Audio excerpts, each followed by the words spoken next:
Hello and good evening to all the consultant and resident doctors present here. I welcome you all. And I would especially like to thank Dr. Rekha Madam for giving me this opportunity to speak on this topic. So, without any further delay, we'll just start. And first of all, I would like to emphasize why we need to know developmental milestones and the red flags. As consultants, as health practitioners, many a times in OPD, we encounter parents which will just come to us saying that, sir, madam, my child is 2 years old and hasn't started walking yet. He's just 3 years old and hasn't started standing yet. So what we do that we just reassure the parents.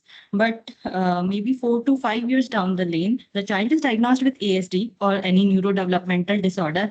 And what we just did, we just let go the critical period of development when the intervention given would have been the most effective.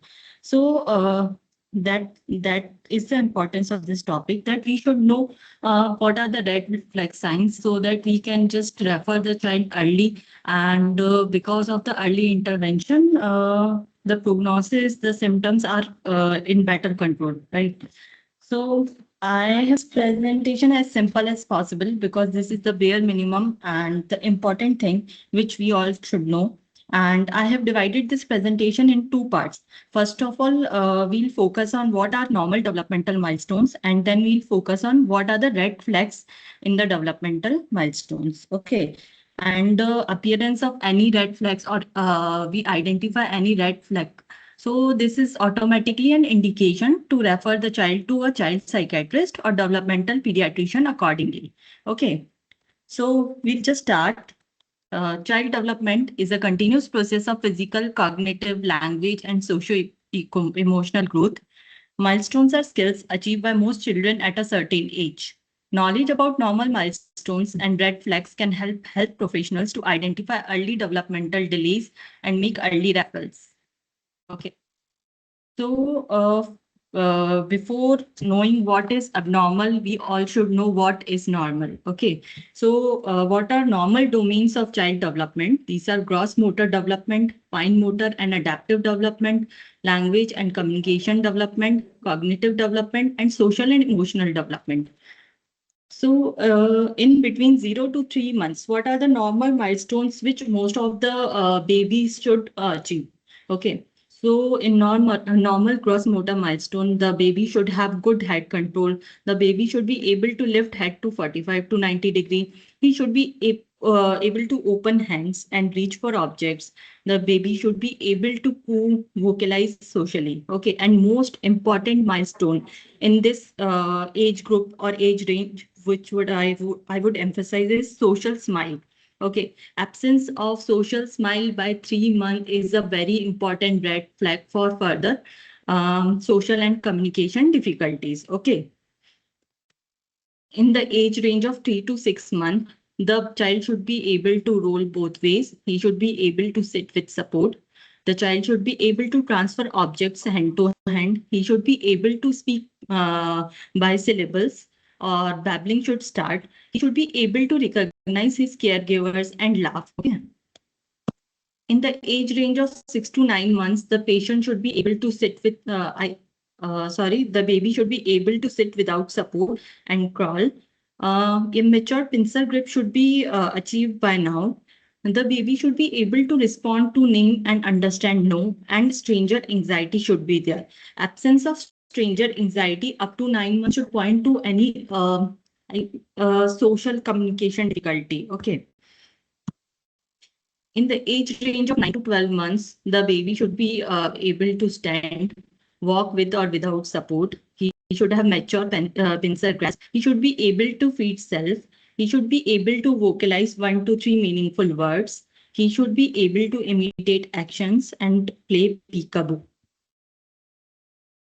In the age range of 12 to 18 months, the baby should be able to walk independently and run stiffly. The baby should be able to scribble, build 3 to 4 block tower, and should be able to speak 10 to 20 meaningful words. He should have temper tantrums and able to do symbolic play. Okay, so symbolic play, I would also like to say that it is a very important aspect of development. and absence of symbolic play is a red flag for further autism spectrum disorder. Okay. In 18 to 24 months, the baby should be able to run well. He should be able to climb stairs with both feet. He should be able to turn pages, use spoon. He should be able to use two-word phrases. 50 plus words of should be present in his vocabulary. The baby should be able to do parallel play. That is, he should be able to play with companions, understanding rules. Okay, and there is increased independence by now. So now we have seen that what are normal developmental milestones. Okay, now we'll focus on what are red flags and what basically are they. And in red flags, what basically we have to see. Okay, so red flags are not achieving milestones in an age appropriate range, unusual patterns of development, regression of acquired milestones, persistent parental concerns about particular milestones. Okay, so many a times parents will come 2 to 3 times, sir or ma'am, the baby is not able to do this, the baby is not able to do that, and we just reassure them, okay, this is normal, or you just wait. But if a parent is persistently concerned about his baby or some milestone of the baby, we should assess in detail and send the baby for appropriate screening. Okay.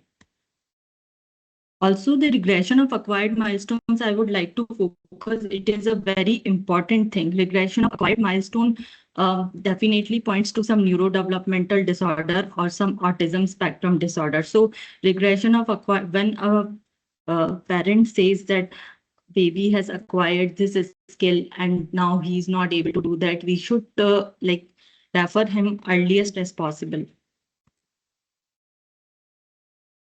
So why identifying red flags is important? Because 90% of brain development occurs before the age of 5.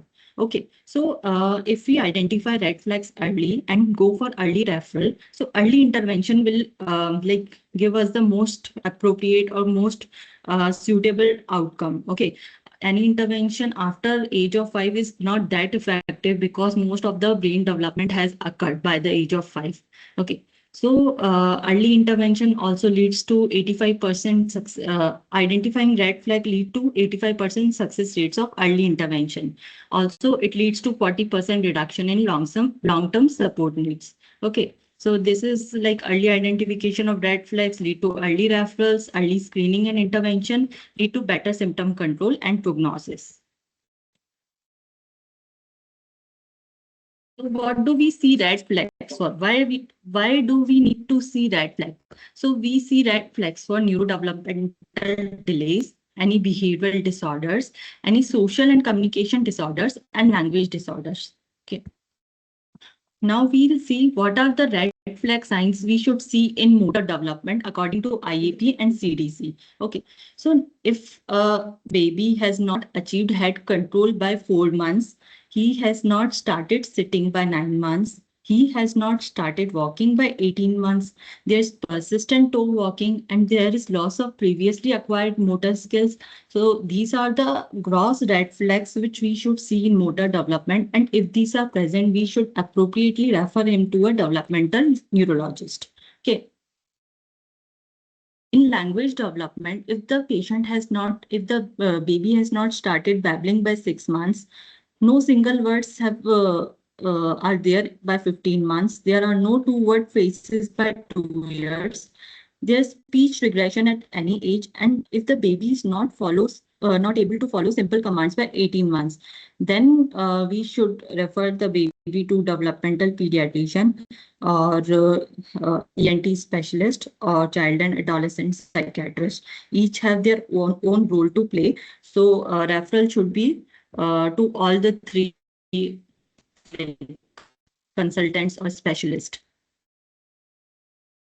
In social and behavioral development, if the baby has no social smile by 3 months, there's poor eye contact, no response to name by 12 months, there's no pointing or showing objects by 18 months, or there's lack of pretend play by 2 years. So these are red flag signs in social and behavioral development. And if these are present, we should refer the baby to child and adolescent psychiatrist. Okay, so what is the importance of early identification?